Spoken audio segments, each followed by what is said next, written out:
بسم اللہ الرحمن الرحیم۔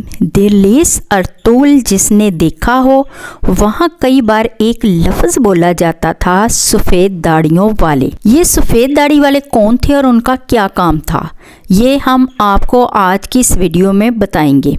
یہ ترکوں کی ایک خفیہ طاقتور تنظیم تھی جس کا بانی اوغوز خان تھا۔ اس تنظیم نے ہی ارطغرل غازی کو سوغوت بھیجا اور سلجوقی سلطنت کو بچانے کے لیے اسے بازنطینی سرحد کے قریب رہنے پر مجبور کیا۔ 3 ہلالی سرخ پرچم ان کا نشان تھا۔ سلطان محمد فاتح نے سن 1463 میں جو قلعہ تعمیر کیا وہ سفید داڑھیوں والوں کے نشان جیسا ہی تھا۔ سفید داڑھی والے عملی سیاسی میدان سے دور ہوتے تھے لیکن مردان کار ترکوں کو خفیہ معلومات فراہم کرتے تھے۔ آج بھی ترکی کے صدر کے صدارتی محل میں جو 16 گارڈز عثمانی لباس پہنے ہوئے سیڑھیوں پر موجود ہیں وہ ان سفید داڑھیوں والے کی یاد دہانی کراتے ہیں۔ سفید داڑھی اصل میں یہ ترکوں کی انٹیلیجنس تھی۔ ان کا بنیادی مقصد ترکوں کو مضبوط کر کے مسلم دنیا کو اس کے کمان میں لانا تھا۔ ہم اسے یقینی طور پر دنیا کی پہلی خفیہ تنظیم کہہ سکتے ہیں۔ اس تنظیم کا قیام دیدے کرکت سے شروع ہوتا ہے۔ دیدے کرکت ترکوں میں ایک ذہین اور فتین شخص تھا اور ترک جرگے کے مسائل اپنی ذہانت کی بدولت حل کرتا تھا، جس کی بدولت اس کا نام اکساکل جس کا مطلب سفید داڑھی یا پھر معزز بزرگ ہے۔ دیدے کرکت ایک حقیقی شخص تھا۔ 15ویں صدی کے مشہور مورخ رشید الدین ہمدانی کا کہنا ہے کہ اس ٹائم اوغوز کا جو بادشاہ تھا اس نے دیدے کرکت کو حضرت محمد مصطفیٰ صلی اللہ علیہ وسلم کی خدمت میں سفیر بنا کر بھیجا۔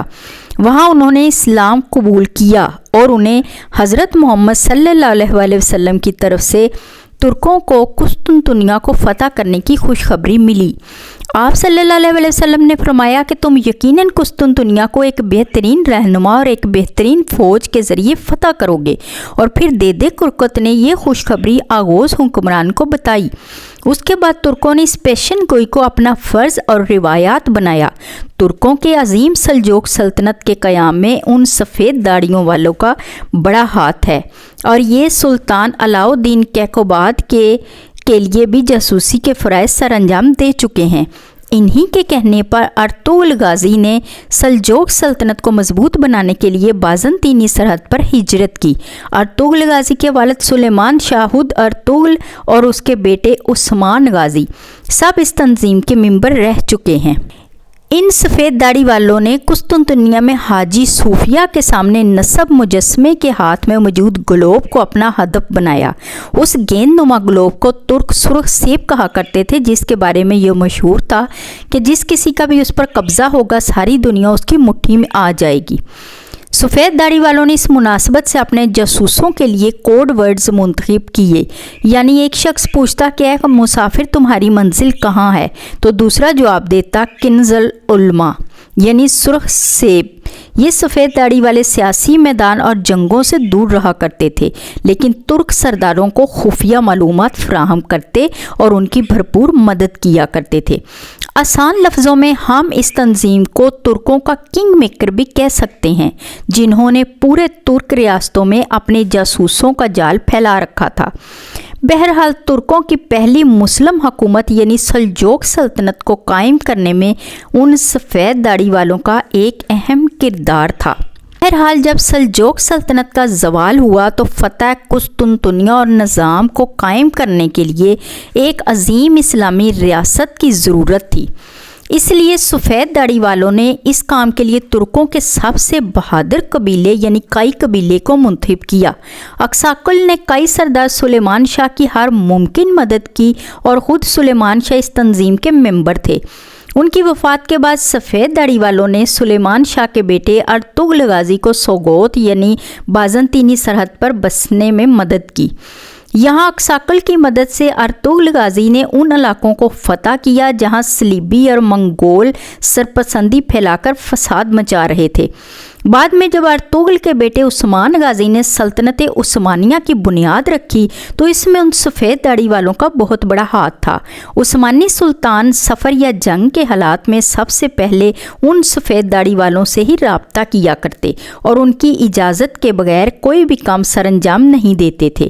یہ تنظیم عثمانی حکومت کے دور میں بظاہر گوشہ نشین تھی، یعنی یہ لوگ دوسروں سے الگ تھلگ اور غائب رہتے تھے، لیکن ان کی نگاہیں ترک اور مسلم دنیا پر ہوتی تھی، اور نبی پاک صلی اللہ علیہ وسلم کی حدیث مبارکہ جو قسطنطنیہ کے تعلق سے تھی اسے سچ ثابت کرنا ہی ان کا اصل مقصد تھا۔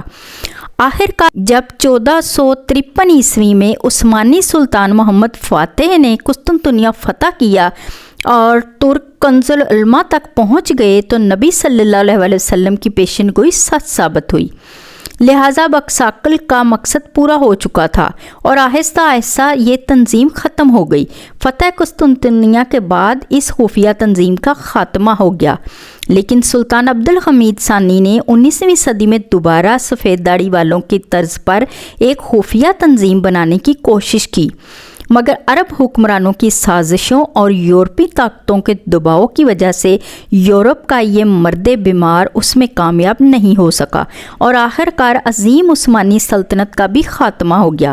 بعض لوگوں کا ماننا ہے کہ سفید داڑھی والے دراصل کبھی ختم نہیں ہوئے تھے، بلکہ وہ صرف زیر زمین چلے گئے تھے کیونکہ ان کا مقصد پورا ہو چکا تھا، اور آج بھی کرغزستان کے علاقے میں یہ خفیہ تنظیم موجود ہے جو ترکی کے حالیہ صدر طیب اردگان کے ساتھ مل کر کام کر رہے ہیں اور اسلامی حکومت کے قیام کے لیے کوشاں ہیں۔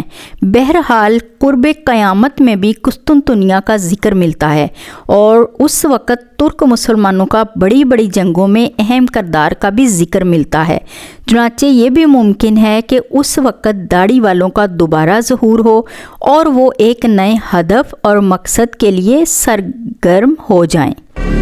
امید کرتی ہوں کہ میری ویڈیو آپ کو اچھی لگی ہوگی۔ نیکسٹ ویڈیو تک کے لیے اللہ حافظ۔